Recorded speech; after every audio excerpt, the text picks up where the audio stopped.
Capítulo 29. Capítulo: O Novo Começo. Introdução. O novo começo agora vem a ser o foco do currículo. A meta está clara, mas nesse momento precisas de métodos específicos para atingi-la. A rapidez com que ela pode ser alcançada depende de uma única coisa: a tua disponibilidade para praticar cada passo. Cada um ajudará um pouco a cada vez que for tentado. E todos juntos estes passos te conduzem dos sonhos de julgamento aos sonhos que perdoavam e para fora da dor e do medo. Eles não são novos para ti, são mais ideias do que regras de pensamento para ti por enquanto. Portanto, agora, nós precisamos praticá-los por algum tempo até que venham a ser as regras pelas quais vives. Agora nós buscamos fazer com que sejam hábitos, de tal forma que venhas a tê-los à mão para qualquer necessidade. Regras para decisões. As decisões são contínuas. Não é sempre que sabes quando as estás tomando. Mas, com um pouco de prática com aquelas que reconheces, começa a se formar um padrão que te conduz através do resto. Não é sábio deixar-te ficar demasiadamente preocupado com cada passo que dás. O padrão adequado, adotado conscientemente a cada vez que despertas, vai fazer com que avances bem. E se achares que a tua resistência é muito forte e que a tua dedicação é pouca, não estás pronto. Não lutes contigo mesmo. Mas, pensa no tipo de dia que queres, e dize a ti mesmo que há um caminho no qual esse dia pode acontecer exatamente assim. Então, tenta mais uma vez ter o dia que queres. O enfoque começa com o seguinte: hoje, eu não tomarei decisões por minha conta. Isso significa que estás optando por não seres o juiz do que fazer. Mas também tem que significar que não julgarás as situações às quais serás chamado a responder. Pois se as julgares, terás estabelecido as regras segundo as quais deves reagir nelas. E nesse caso uma outra resposta não pode produzir senão confusão, incerteza e medo. Esse é o teu maior problema agora. Ainda tomas a tua decisão e então resolves perguntar o que deves fazer. E o que ouves pode não resolver o problema da maneira como o encaraste a princípio. Isso conduz ao medo, porque contradiz o que percebes e assim te sentes atacado. E, portanto, com raiva. Existem regras através das quais isso não acontecerá. Mas de fato ocorre a princípio, enquanto ainda estás aprendendo como ouvir. Durante todo o dia, a qualquer momento em que penses a respeito disso e tenhas um momento quieto para reflexão, dize mais uma vez a ti mesmo qual é o tipo de dia que queres, os sentimentos que queres ter, as coisas que queres que te aconteçam e as coisas que queres experimentar e dize: se eu não tomar nenhuma decisão por mim mesmo, esse é o dia que me será dado.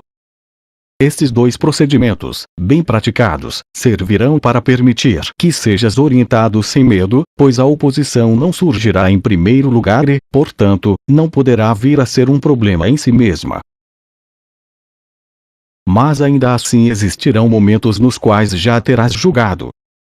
Agora, a resposta irá provocar ataque, a não ser que rapidamente endireites a tua mente a ponto de quereres uma resposta que funcione. Certifica-te de que foi isso o que ocorreu, caso não te sintas disposto a sentar-te e pedir que a resposta te seja dada. Isso significa que já te decidiste por conta própria e não podes ver a questão. Agora, precisas de uma rápida restauração, antes de perguntares outra vez. Lembra mais uma vez do dia que queres e reconhece que alguma coisa ocorreu que não é parte dele. Então, reconhece que colocaste uma pergunta por conta própria e necessariamente estabeleceste uma resposta nos teus próprios termos. Então, dize: eu não tenho nenhuma pergunta. Eu esqueci o que quis decidir.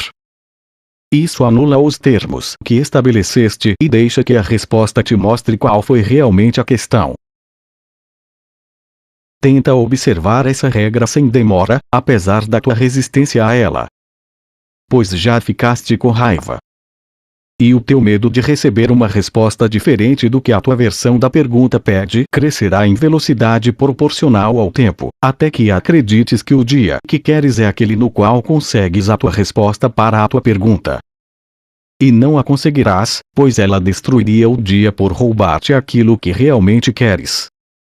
Isso pode ser muito difícil de ser reconhecido, uma vez que já tenhas decidido por tua própria conta as regras que te prometem um dia feliz.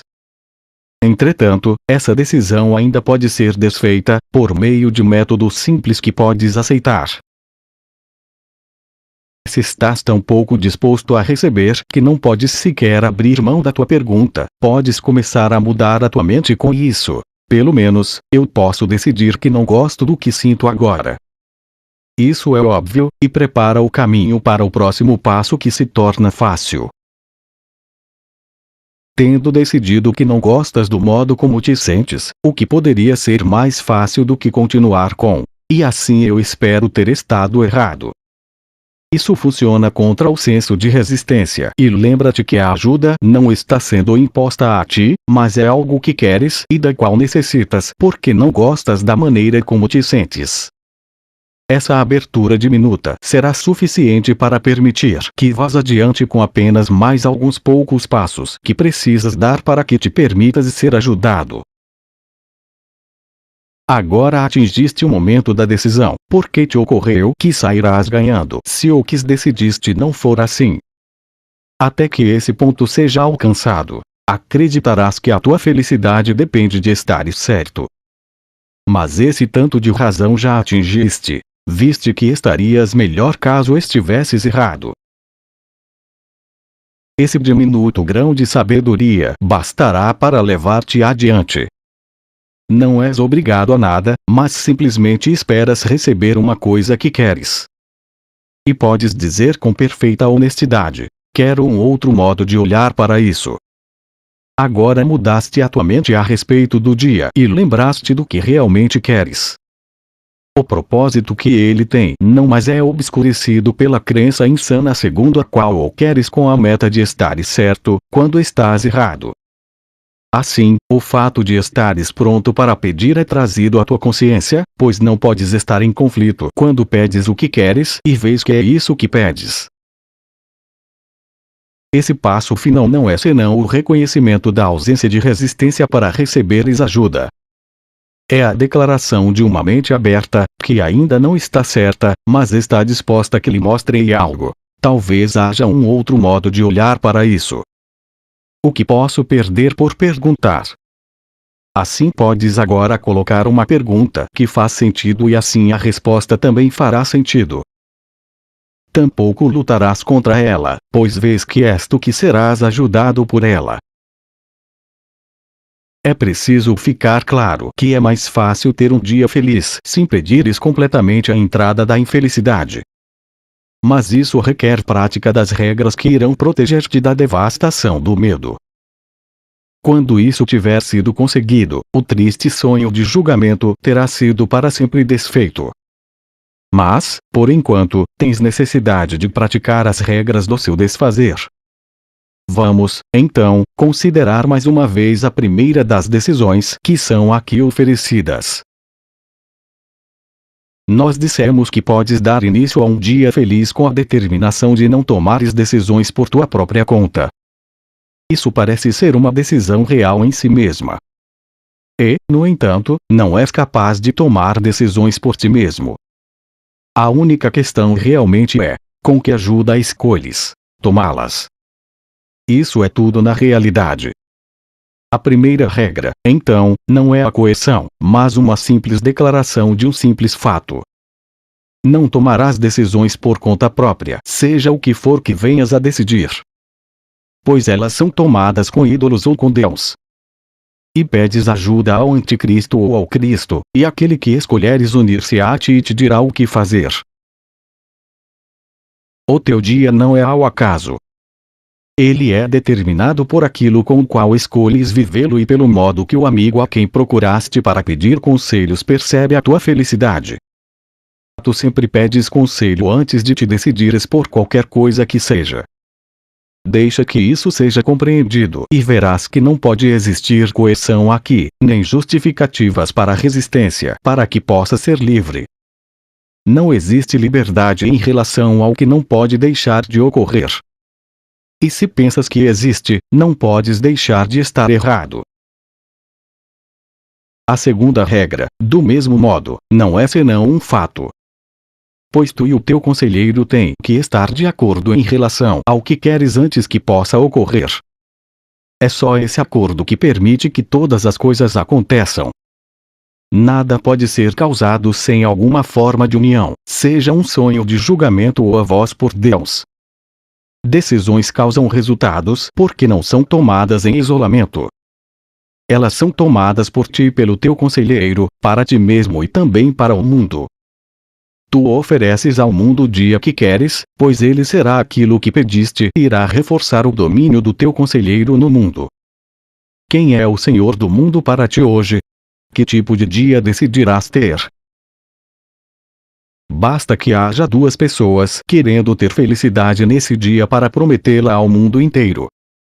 Basta que duas pessoas compreendam que elas não podem decidir sozinhas para garantir que a alegria que pediram seja totalmente compartilhada. Pois compreenderam a lei básica que faz com que a decisão seja poderosa e dá a ela todos os efeitos que ela jamais terá. Bastam dois. Estes dois estão unidos antes que possa haver uma decisão. Permite que esse seja o único conselho que manterás em mente e terás o dia que queres, e o darás ao mundo porque o tens. O teu julgamento terá sido suspenso no mundo pela tua decisão em favor de um dia feliz. E assim como o recebeste, assim tens que dar. O livre-arbítrio. Será que não compreendes que o porte ao Espírito Santo é lutar contra ti mesmo? Ele te diz apenas a tua vontade, ele fala por ti. Na sua divindade está apenas a tua. E tudo o que ele sabe não é senão o teu conhecimento, guardado para ti de modo que possas fazer a tua vontade através dele. Deus pede que faças a tua vontade. Ele une-se a ti. Ele não estabeleceu o seu reino sozinho. E o próprio céu não representa senão a tua vontade, onde tudo o que é criado é para ti. Nenhuma centelha de vida foi criada sem o teu alegre consentimento, assim como queres que seja. E nenhum pensamento que Deus jamais tenha tido deixou de esperar pela tua bênção para nascer. Deus não é nenhum inimigo para ti. Ele nada pede além de ouvir-te chamá-lo de amigo. Como é maravilhoso fazer a tua vontade! Pois isso é liberdade. Não há nenhuma outra coisa que jamais deva ser chamada por esse nome. A não ser que faças a tua vontade, não és livre. E Deus iria deixar o seu filho sem aquilo que ele escolheu para si mesmo. Deus apenas garantiu que jamais perderias a tua vontade quando ele te deu a sua resposta perfeita. Ouve-a agora, para que possas lembrar-te do seu amor e aprender a tua vontade. Deus não quer que o seu filho seja feito prisioneiro daquilo que ele não quer. Ele une-se a ti na tua disponibilidade para ser livre. E opor-te a ele é fazer uma escolha contra ti mesmo e escolher ser limitado. Olha mais uma vez para o teu inimigo, aquele que escolheste odiar ao invés de amar. Pois assim nasceu o ódio no mundo e assim foi o reinado do medo estabelecido aqui. Agora, que ouças Deus falar contigo através dele, que é a sua voz e também a tua, lembrando-te que não é tua vontade odiar e ser um prisioneiro do medo, um escravo da morte, uma pequena criatura com uma pequena vida. A tua vontade é sem limites, não é tua vontade que ela seja limitada. O que está em ti uniu-se ao próprio Deus no nascimento de toda a criação. Lembra-te daquele que te criou e, através da tua vontade, criou todas as coisas. Nenhuma das coisas criadas deixa de te dar graças, pois foi pela tua vontade que ela nasceu. Nenhuma luz do céu brilha a não ser para ti, pois foi posta no céu pela tua vontade. Que motivo tens para a raiva em um mundo que meramente espera a tua bênção para ser livre? Se tu fores prisioneiro, o próprio Deus não poderia ser livre. Pois o que é feito àquele a quem Deus tanto ama, é feito ao próprio Deus. Não penses que ele quer limitar-te, ele que te fez co-criador do universo com ele. Ele não quer senão manter a tua vontade sem limites para todo o sempre. Esse mundo espera a liberdade que tu vais lhe dar quando tiveres reconhecido que és livre. Mas não perdoarás o mundo enquanto não o perdoares, a ele que te deu a tua vontade. Pois é pela tua vontade que a liberdade é dada ao mundo. Tampouco podes ser livre a parte dele, cuja vontade santa tu compartilhas. Deus se volta para ti para pedir que o mundo seja salvo, pois pela tua própria salvação ele é curado. E ninguém caminha sobre essa terra sem depender da tua decisão para aprender que a morte não tem poder sobre ele, porque ele compartilha da tua liberdade assim como compartilha da tua vontade. É a tua vontade curá-lo e porque tu decidiste com ele, ele é curado. E agora Deus é perdoado, pois escolheste olhar para o teu irmão como para um amigo. Além de todos os ídolos. Ídolos são bastante específicos. Mas a tua vontade é universal, sendo sem limites. E assim ela não tem forma, nem fica contente quando tem a sua expressão em termos de forma. Ídolos são limites. São a crença em que existem certas formas que te trarão felicidade em que, através da limitação, tudo é atingido. É como se dissesses: não tenho necessidade de tudo. Quero essa pequena coisa e ela será tudo para mim. E isso não pode deixar de falhar em satisfazer, porque é tua vontade que tudo seja teu. Decide-te por ídolos e estás pedindo a perda. Decide-te pela verdade e todas as coisas são tuas. O que buscas não é forma. Que forma pode ser um substituto para o amor de Deus o Pai? Que forma pode tomar o lugar de todo o amor na divindade de Deus Filho? Que ídolo pode fazer dois do que é um só? E é possível que o que é sem limites seja limitado? Tu não queres um ídolo. Não é tua vontade ter um ídolo. Ele não te concederá a dádiva que buscas.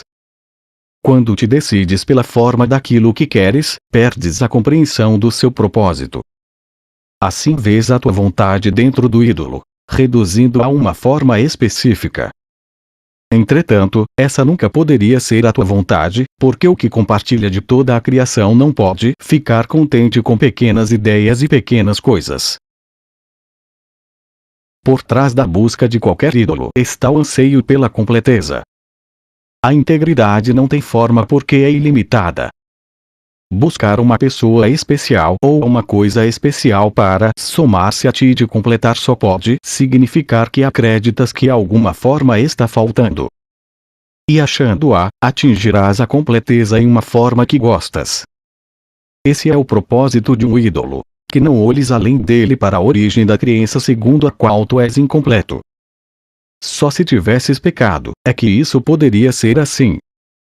Pois o pecado é a ideia segundo a qual estás sozinho e separado do que é íntegro. E assim seria necessário que a busca da integridade fosse feita além das fronteiras dos limites impostos a ti mesmo. Nunca é o ídolo que queres. Mas o que pensas que ele te oferece, isso de fato queres e tens o direito de pedir. Nem seria possível que isso te fosse negado. A tua vontade de ser completo não é senão a vontade de Deus e te é dada por ser dele. Deus não conhece forma alguma. Ele não pode responder-te em termos que não têm significado. E a tua vontade não poderia satisfazer-se com formas vazias, feitas apenas para preencher uma brecha que não existe. Não é isso que queres. A criação não dá a ninguém separadamente, nem a nenhuma coisa separada o poder de completar o Filho de Deus. Que ídolo pode ser chamado para dar ao Filho de Deus o que ele já tem? A completeza é a função do Filho de Deus. Ele não tem absolutamente nenhuma necessidade de buscá-la. Além de todos os ídolos, está a sua vontade santa de ser apenas o que ele é. Pois mais do que o todo não tem significado. Se existisse alguma mudança nele, se pudesse ser reduzido qualquer forma e limitado àquilo que não está nele, ele não seria como Deus o criou. De que ídolo pode ele necessitar para ser ele mesmo? é capaz de descartar uma parte de si mesmo. O que não é íntegro não pode tornar íntegro. Mas o que é realmente pedido não pode ser negado. A tua vontade é concedida. Não em uma forma que não vá contentar-te, mas no pensamento íntegro, completamente belo que Deus mantém de ti. Nada do que Deus não conhece existe. E o que Ele conhece existe para sempre, imutavelmente. Pois os pensamentos duram por tanto tempo quanto a mente que neles pensou. E na mente de Deus não há fim, nenhum momento no qual seus pensamentos estejam ausentes ou possam sofrer qualquer mudança. Pensamentos não nascem e não podem morrer. Eles compartilham os atributos do seu Criador e também não têm uma vida separada da sua. Os pensamentos que pensas estão em tua mente, assim como tu estás na mente que pensou em ti. E assim não existem partes separadas naquilo que existe dentro da mente de Deus. Ela é para sempre una, eternamente unida e em paz. Pensamentos parecem ir e vir. Entretanto, tudo que isso significa é que, às vezes, está ciente deles e, às vezes, não. Um pensamento que não é lembrado renasce para ti quando volta à tua consciência. No entanto, ele não morreu enquanto o esqueceste. Esteve sempre presente, mas não estava ciente dele. O pensamento que Deus mantém de ti é perfeitamente intocado pelo teu esquecimento. Ele sempre será exatamente como era antes do tempo em que o esqueceste, e será exatamente o mesmo quando o relembrares. E é o mesmo durante o intervalo em que o esqueceste. Os pensamentos de Deus estão muito além de qualquer mudança e brilham para sempre. Eles não esperam por nascer. Esperam boas-vindas e serem lembrados. O pensamento que Deus mantém de ti é como uma estrela, imutável no céu eterno. Tão elevada no céu está ela, que aqueles que estão fora do céu, não sabem que ela está lá. Entretanto, quieta, branca e bela, ela brilhará através de toda a eternidade. Não houve tempo algum em que ela não estivesse lá, nenhum instante em que a sua luz tenha diminuído ou se mostrado menos perfeita. Quem conhece o Pai conhece essa luz, pois ele é o firmamento eterno que a mantém a salvo, para sempre elevada e ancorada em segurança. Sua pureza perfeita não depende de ser vista na terra ou não. O firmamento a abraça e suavemente a mantém em seu lugar perfeito, que está tão distante da terra quanto a terra do céu. Não é a distância nem é o tempo que mantém essa estrela invisível na terra. Mas aqueles que buscam ídolos não podem ter o conhecimento de que a estrela esteja lá. Além de todos os ídolos está o pensamento que Deus mantém de ti. Completamente intocado pelo tumulto e pelo terror do mundo, os sonhos de nascimento e de morte que são aqui sonhados, as miríades de formas que o medo pode tomar. Inteiramente imperturbado, o pensamento que Deus mantém de ti permanece exatamente como sempre foi. Cercado por uma que é e descansa na certeza e na paz perfeita. Aqui está a sua única realidade mantida em segurança, completamente inconsciente de todo o mundo que cultua ídolos e que não conhece a Deus. Na perfeita confiança da sua imutabilidade e do seu descanso na sua casa eterna, o pensamento que Deus mantém de ti nunca deixou a mente de seu Criador, a quem ele conhece do mesmo modo que o seu Criador tem o conhecimento de que ele está lá. Onde poderia estar o pensamento que Deus mantém de ti senão onde tu estás? É a tua realidade algo que está à parte de ti, situado em um mundo sobre o qual a tua realidade nada conhece. Fora de ti não há firmamento eterno, não há estrela imutável e nenhuma realidade. A mente do Filho do céu está no céu, pois lá a mente do Pai e do Filho uniram-se na criação que não pode ter fim. Tu não tens duas realidades, mas uma só. Tampouco é possível que esteja ciente de mais de uma. Um ídolo ou o pensamento que Deus mantém de ti é a tua realidade. Não te esqueças, portanto, que os ídolos têm que guardar escondido aquilo que tu és, não da mente de Deus, mas da tua própria. A estrela ainda brilha, o firmamento nunca mudou. Mas tu, o Filho Santo do próprio Deus, estás inconsciente da tua realidade. A verdade atrás das ilusões. Tu atacarás aquilo que não satisfaz e assim não verás que o inventaste. Tu sempre lutas contra ilusões. Pois a verdade que está por trás é tão bela e tão serena e amorosa gentileza, que se estivesse ciente dela, te esquecerias inteiramente de te colocares na defensiva e correrias para o seu abraço. A verdade nunca poderia ser atacada. E disso tu sabias quando fizeste ídolos. Eles foram feitos para que isso pudesse ser esquecido. Só atacas as ideias falsas, nunca as verdadeiras. Todos os ídolos são ideias falsas que fizeste para preencher a brecha que pensaste ter surgido entre ti mesmo e o que é verdadeiro. E os atacas em nome das coisas que pensas que representam. O que está além dos ídolos não pode ser atacado.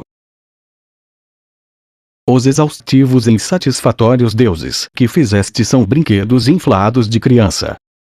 Uma criança se assusta quando uma cabeça de madeira salta de uma caixa fechada que é repentinamente aberta, ou quando um urso de pelúcia macio e silencioso começa a rosnar no momento em que ela o segura. As regras que ela fez para as caixas e para os ursos falharam e quebraram o seu controle daquilo que a cerca. E ela tem medo porque pensava que essas regras a protegiam. Agora, precisa aprender que as caixas e os ursos não a enganaram, não quebraram regra nenhuma, nem significam que o seu mundo se tornou caótico e sem segurança. Ela se equivocou. Compreendeu mal o que é que a fazia estar segura e pensou que isso tinha ido embora. A brecha que não existe é preenchida com brinquedos de inúmeras formas. E cada um aparentemente quebra as regras que estabeleceste para ele. Ele nunca foi o que pensavas. Não pode deixar de aparentemente quebrar as tuas regras de segurança, já que essas regras estavam erradas. Mas tu não estás em perigo. Podes rir das cabeças que pulavam e dos brinquedos que rosnam, assim como a criança que aprende que eles não são uma ameaça para ela. Entretanto, enquanto gostar de brincar com eles, ela os perceberá como se estivessem obedecendo às regras que fez para sua diversão. Assim, ainda existem regras que eles aparentemente podem quebrar, assustando-a. No entanto, está ela à mercê de seus brinquedos. E podem eles representar qualquer ameaça para ela. A realidade observa as leis de Deus, e não as regras que estabeleceste. São as suas leis que garantem a tua segurança. Todas as ilusões a respeito de ti mesmo, nas quais acreditas, não obedecem a lei alguma. Elas parecem dançar por algum tempo de acordo com as regras que estabeleceste para elas. Mas então caem e não conseguem reerguer-se. Elas são apenas brinquedos, minha criança, portanto, não te lamentes por elas.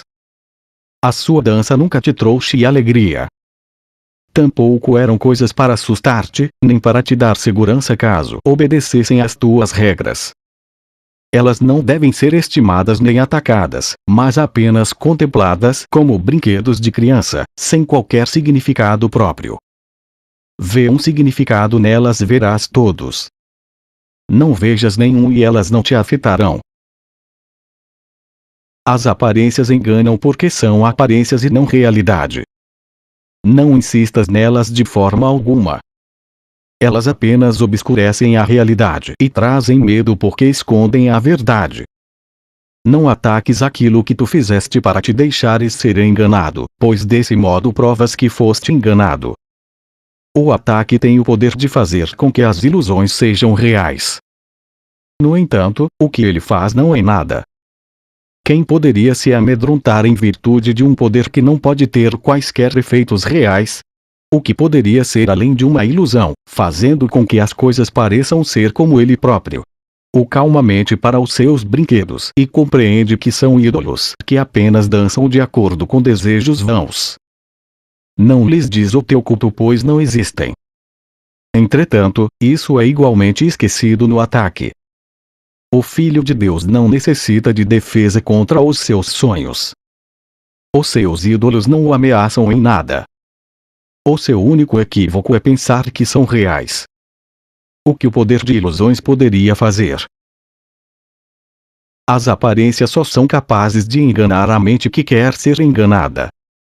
E podes fazer uma simples escolha que te colocará para sempre muito além do engano.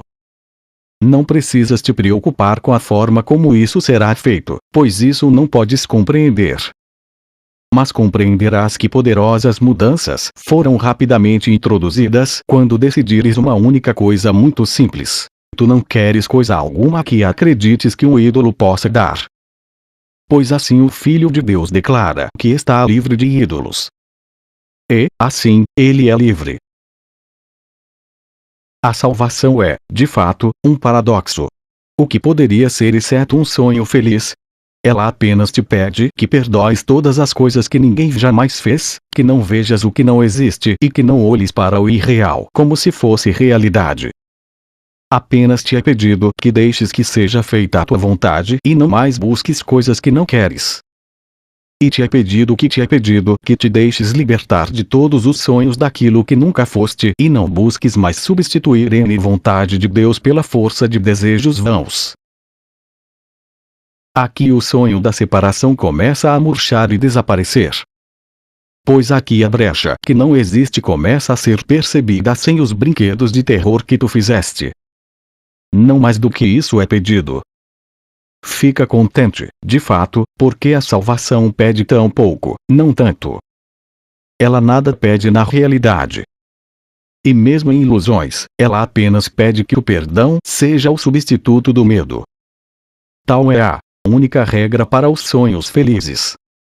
A brecha é esvaziada dos brinquedos do medo e, então, a sua irrealidade é explícita. Os sonhos não servem para nada. E o Filho de Deus não pode precisar deles. Não lhe oferecem coisa alguma que ele pudesse jamais querer. Ele é libertado das ilusões através da sua própria vontade e é apenas restaurado ao que ele é. O que poderia ser o plano de Deus para sua salvação, exceto um meio de fazer com que ele se dê a ele mesmo? O único propósito. O mundo real é o estado mental no qual se vê o perdão como o único propósito do mundo. O medo não é a meta do mundo, pois escapar da culpa vem a ser o seu objetivo. O valor do perdão é percebido e toma o lugar dos ídolos, que não mais são buscados, pois as suas dádivas já não são valorizadas. Nenhuma regra é estabelecida em vão e nenhuma exigência é feita de pessoa ou coisa alguma para que sejam distorcidas e se adequem ao sonho do medo. Em vez disso, há um desejo de compreender todas as coisas criadas como elas realmente são. E se reco que, então compreendidas.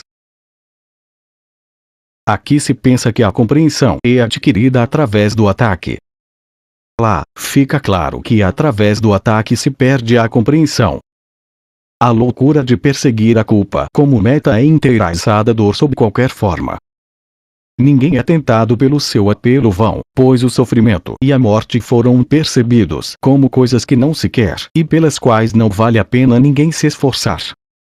A possibilidade da liberdade foi captada e bem recebida e os meios pelos quais ela pode ser alcançada podem agora ser compreendidos.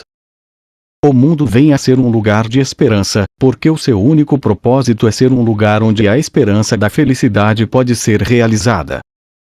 E ninguém fica excluído dessa esperança, porque o mundo foi unido na crença de que o propósito do mundo é tal que todos têm que compartilhar, se é que a esperança vai ser mais do que um simples sonho. O céu ainda não é inteiramente lembrado, pois o propósito do perdão ainda permanece. No entanto, cada um está certo de que irá além do perdão e permanece somente enquanto o perdão se aperfeiçoa nele. Ele não tem nenhum desejo a não ser esse. E o medo sumiu, porque ele está unido consigo mesmo em seu propósito. Há nele uma esperança de felicidade tão segura e tão constante, que ele mal pode ficar esperando por mais algum tempo, com os pés ainda tocando a terra. No entanto, está contente por esperar até que todas as mãos se unam e todos os corações estejam prontos para elevarem-se e seguirem com ele. Pois assim ele é aprontado para o passo no qual todo o perdão é deixado lá atrás. O passo final é de Deus, porque apenas Deus poderia criar um filho perfeito e compartilhar sua paternidade com ele. Ninguém fora do céu sabe como pode ser assim, pois a compreensão disso é o próprio céu. Mesmo o mundo real tem um propósito que ainda se encontra abaixo da criação e da eternidade. Mas o medo se foi porque seu propósito é o perdão, não a idolatria. E assim, o Filho do Céu é preparado para ser ele próprio e para se lembrar que o Filho de Deus conhece tudo o que o seu Pai compreende, e o compreende perfeitamente com ele. O mundo real ainda está aquém disso, pois esse é o propósito do próprio Deus. Só seu e, no entanto, completamente compartilhado e perfeitamente realizado. O mundo real é um estado no qual a mente aprendeu como é fácil abandonar ídolos quando eles ainda são percebidos, mas não são mais queridos. Com que disposição a mente os deixa partir quando compreendeu que os ídolos não são nada, não estão em parte alguma e não têm propósito. Pois somente então a culpa e o pecado podem ser vistos sem nenhum propósito e sem significado. Assim é o propósito do mundo real gentilmente trazido à consciência para substituir a meta do pecado e da culpa. E tudo o que se interpôs entre a tua imagem de ti mesmo e aquilo que és, o perdão limpa alegremente e faz desaparecer. Entretanto, Deus não precisa criar o seu filho outra vez para que o que é dele seja devolvido a ele. A brecha entre o teu irmão e ti mesmo nunca existiu. E o que o Filho de Deus conheceu na criação, ele tem que conhecer de novo. Quando irmãos se unem em propósito no mundo do medo, eles já se encontram à beira do mundo real. Talvez ainda olhem para trás e pensem que veem um ídolo que querem. No entanto, o seu caminho já foi seguramente traçado para longe dos ídolos, na direção da realidade. Pois, quando uniram as suas mãos, foi a mão de Cristo que tomarão e olharão para aquele cujas mãos eles seguram. A face de Cristo é contemplada antes do Pai ser lembrado. Pois ele tem que continuar sem ser lembrado enquanto o seu filho não tiver alcançado o que está além do perdão, o amor de Deus. Entretanto, o amor de Cristo é aceito antes. E então virá o conhecimento de que eles são um só. Como é leve e fácil o passo que atravessa as estreitas fronteiras do mundo do medo, quando reconheceste de quem é a mão que seguras. Dentro da tua mão está tudo o que necessitas para caminhares em perfeita confiança para longe do medo para sempre e para seguires adiante e rapidamente alcançares a porta do céu. Pois ele, cuja mão seguras, apenas esperava o que te unisses a ele. Agora que vieste, iria ele atrasar-se em mostrar-te o caminho que ele tem que seguir ao teu lado? As suas bênçãos estão contigo com tanta certeza quanto o amor do seu Pai repousa sobre ele. A sua gratidão para contigo está além da tua compreensão, pois permitiste que ele se erguesse do cativeiro e partisse junto contigo rumo à casa do seu Pai. Um antigo ódio está desaparecendo do mundo. E com ele toda raiva e todo medo se vão. Não olhes mais para trás, pois o que está diante de ti é tudo o que jamais quiseste em teu coração. Abre mão do mundo. Mas não para o sacrifício. Tu nunca o quiseste. Que felicidade buscaste aqui que não tenha te trazido dor? Que momento de contentamento não foi comprado ao preço amedrontador de moedas de sofrimento? A alegria não tem nenhum custo. Ela é o teu direito sagrado, e aquilo que tu pagas não é felicidade. Adianta-te no teu caminho através da honestidade e não permitas que as tuas experiências aqui enganem em retrospectiva. Elas não estavam livres do amargo custo e de consequências sem alegria. Não olhes para trás a não ser com honestidade. E quando o ídolo te tentar, pensa nisso. Nunca houve um momento em que o ídolo te trouxesse coisa alguma exceto a dádiva da culpa. Nenhum deles foi comprado a não ser ao custo da dor, e nem jamais foi pago apenas por ti. Portanto, sê misericordioso para com teu irmão. E não escolhas um ídolo irrefletidamente. Lembra-te de que ele pagará o custo assim como tu. Pois ele se atrasará quando olhares para trás e não perceberás de quem é a mão amorosa que seguras. Assim sendo, olha para frente. Em confiança caminha com um coração feliz que bate em esperança e não ecoa no medo. A vontade de Deus está para sempre naqueles cujas mãos estão unidas. Enquanto eles não se uniram, pensaram que ele era seu inimigo. Mas quando se uniram e compartilharam um único propósito, foram livres para aprender que a sua vontade é uma só. E assim a vontade de Deus tem que chegar à consciência de todos eles. Tampouco são capazes de esquecer por muito tempo que ela não é senão a própria vontade de cada um. A justificativa do perdão. A raiva nunca é justificada. O ataque não tem fundamento. É aqui que o escape do medo começa e ele será completado. Aqui o mundo real é dado em troca dos sonhos de terror. É nisso que o perdão se baseia e é apenas natural. Não te é pedido que ofereças o perdão quando o ataque é devido e seria justificado. Isso significaria que perdoas um pecado sem ver o que realmente existe. Isso não é perdão. Pois isso implicaria em que, por responder de uma forma que não é justificada, o teu perdão viria a ser a resposta ao ataque que foi feito. E assim o perdão é impróprio. O perdão sempre é justificado. Ele tem um fundamento seguro. Tu não perdoas o imperdoável, nem deixas de ver um ataque real que pede punição. A salvação não está em ser solicitado a dar respostas não naturais, impróprias para o que é real. Ao contrário, ela apenas pede que respondas de maneira apropriada ao que não é real, por não perceberes o que não ocorreu. Se o perdão fosse injustificado, seria pedido a ti que sacrificasses os teus direitos quando retribuís o ataque com o perdão. Mas meramente te é solicitado que vejas o perdão como a real tação. Ele impede que os teus direitos sejam sacrificados. Essa compreensão é a única mudança que permite que o mundo real surja para tomar o lugar dos sonhos de terror. O medo não pode surgir a menos que o ataque seja justificado, e se ele tivesse um fundamento real, o perdão não teria nenhum. O mundo real é alcançado quando percebes que a base do perdão é bastante real, inteiramente justificada. Enquanto o consideras como uma dádiva que não é devida, ele não pode deixar de sustentar a culpa que queres perdoar. O perdão não justificado é ataque. E isso é tudo que o mundo jamais poderá dar. Ele perdoa os pecadores algumas vezes, mas permanece consciente de que pecaram. E assim eles não merecem o perdão que ele lhes dá. Esse é o falso perdão que o mundo emprega para manter vivo o senso do pecado. E recorre que Deus é o resultado garantido de se ver o perdão como algo imerecido. Ninguém que se veja culpado é capaz de evitar o medo de Deus. Mas ele é salvo desse dilema se for capaz de perdoar. A mente não pode deixar de pensar em seu Criador enquanto olha para si mesma. Se és capaz de ver que o teu irmão merece perdão, aprendeste que o perdão é um direito teu, tanto quanto dele.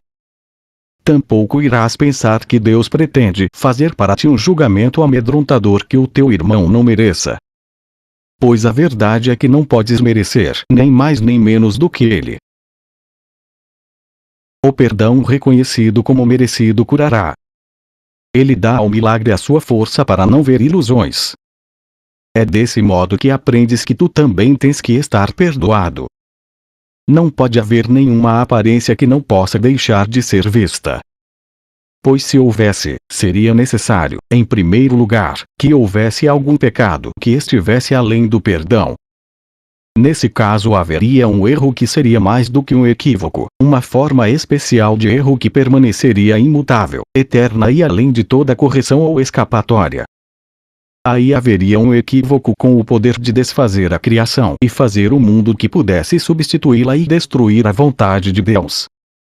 Somente se isso fosse possível, poderiam existir aparências capazes de fazer face ao milagre e não serem curadas por ele. Não existe prova mais garantida de que a idolatria é o teu desejo do que a crença segundo a qual existem certas formas de doença e de ausência de alegria que o perdão não é capaz de curar. Isso significa que preferes manter alguns ídolos e não estás preparado por enquanto pautamente não são aparências. Não te enganeis a respeito do significado de qualquer crença fixa segundo a qual é mais difícil olhar para o que está além de algumas aparências do que de outras. Isso sempre significa que pensas que o perdão tem que ser limitado. E estabeleceste uma meta de perdão parcial e o escapar da culpa não pode deixar de estar limitado para ti. O que pode isso significar exceto que o perdão que concedes a ti mesmo e a todas as pessoas que parecem estar à parte de ti é falso? Não pode deixar de ser verdade que o milagre pode curar todas as formas de doença ou não pode curar nenhuma. Seu propósito não pode ser julgar que formas são reais e que aparências são verdadeiras. Se uma aparência tem que permanecer à parte da cura, uma ilusão tem que ser parte da verdade. E não poderias escapar de toda a culpa, mas só de parte dela. Tens que perdoar o Filho de Deus inteiramente. Se não o fizeres, manterás uma imagem de ti mesmo que não é íntegra e continuarás com medo de olhar para dentro e lá achar um meio de escapar de todos os ídolos. A salvação baseia-se na fé segundo a qual não podem haver formas de culpa que não podes perdoar. E assim não podem existir aparências que tenham substituído a verdade sobre o Filho de Deus. Olha para o teu irmão com a disposição de vê-lo como ele é. E não excluas nenhuma parte dele da tua disponibilidade para que ele seja curado. Curar é tornar íntegro. E o que é íntegro não pode ter partes faltando que tenham sido mantidas do lado de fora. O perdão baseia-se no reconhecimento disso e no contentamento pelo fato de que não pode haver formas de doença que o milagre não tenha o poder de curar. O Filho de Deus é perfeito, ou ele não pode ser o Filho de Deus. Tampouco o conhecerás, se pensas que ele não merece escapar da culpa em todas as suas consequências e suas formas. Não existe nenhum outro modo de pensar nele a não ser esse, se quiseres conhecer a verdade sobre ti mesmo. Pai, eu te dou graças pelo teu Filho perfeito. Na sua glória, eu verei a minha. Eis aqui a alegre declaração de que não existem formas de mal que possam prevalecer sobre a vontade de Deus. O feliz reconhecimento de que a culpa não teve sucesso no teu desejo de fazer com que as ilusões fossem reais. E o que é isso senão uma simples declaração da verdade? Olha para o teu irmão com essa esperança em te compreenderás que ele não poderia cometer um erro que fosse capaz de mudar a verdade nele. Não é difícil deixar de ver equívocos que não tiveram quaisquer efeitos. Mas, o que vês como se tivesse poder para fazer um ídolo do Filho de Deus, tu não irás perdoar. Pois ele virá a ser para ti uma imagem esculpida e um sinal da morte. É esse o teu Salvador? O seu pai está errado a respeito de seu filho? Ou tu estás enganado em relação àquele que te foi dado para curar, para a tua salvação e libertação? A nova interpretação. Iria Deus deixar o significado do mundo à tua interpretação? Se ele o tivesse feito, o mundo não teria significado. Pois não é possível que o significado mude constantemente e ainda assim seja verdadeiro. O Espírito Santo contempla o mundo como se ele tivesse um único propósito, imutavelmente estabelecido.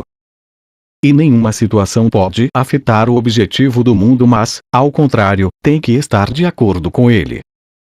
Pois só se o seu objetivo pudesse mudar com cada situação é que cada uma poderia estar aberta à interpretação, que é diferente a cada vez que pensas nela.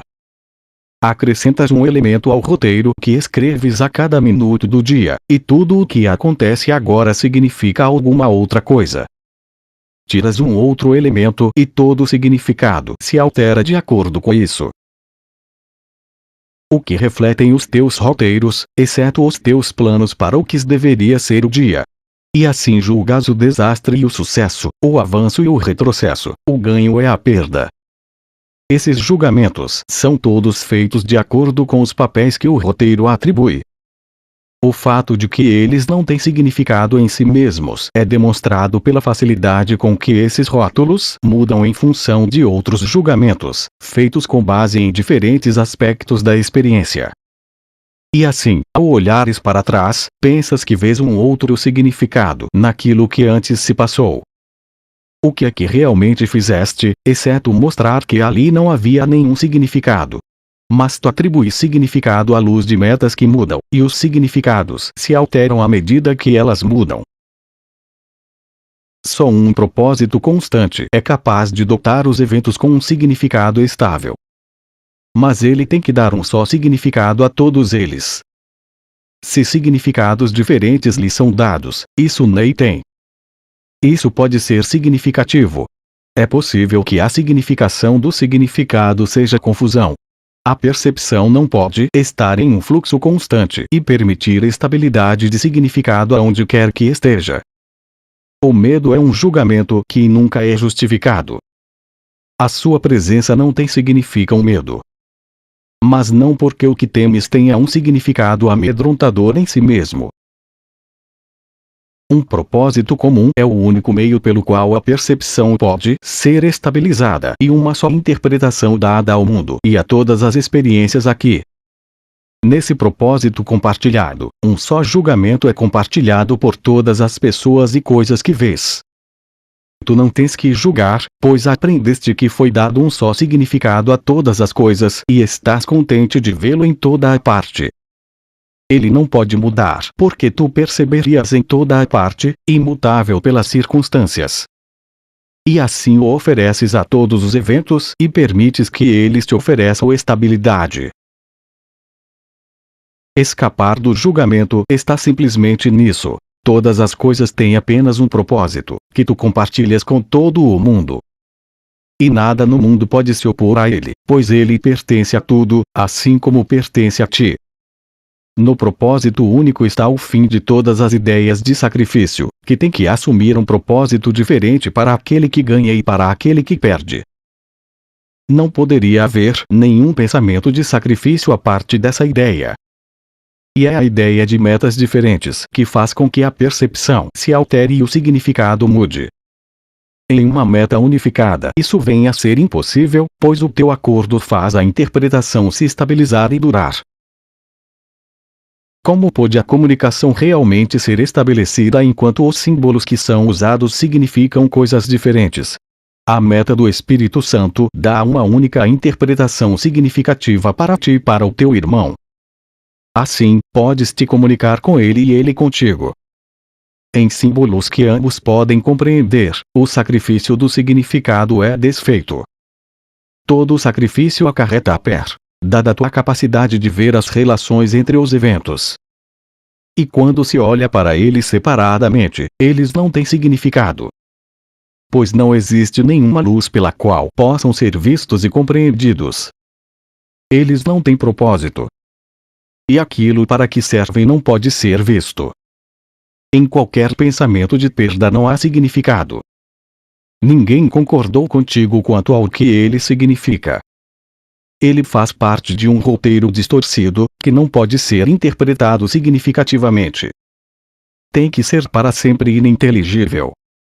Isso não é comunicação. Os teus sonhos escuros são apenas os roteiros isolados e sem sentido que escreveste no sono. Não olhes para sonhos separados em busca de significado.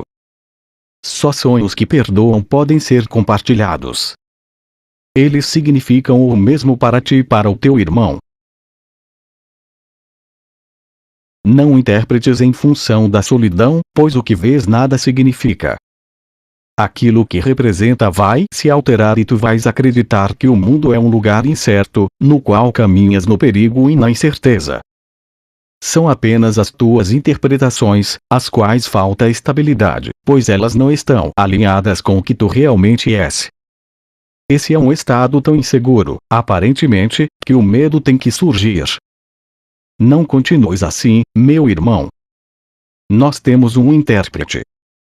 E através do seu uso dos símbolos, nós nos unimos de tal modo que significam a mesma coisa para todos nós. Nossa linguagem comum permite que nós falemos com todos os nossos irmãos e que compreendamos com eles que o perdão foi dado a todos nós, e assim podemos nos comunicar outra vez. A realidade imutável. Aparências enganam, mas podem ser mudadas. A realidade é imutável. Ela não engana em nada, e se falhas em ver o que está além das aparências, tu estás enganado.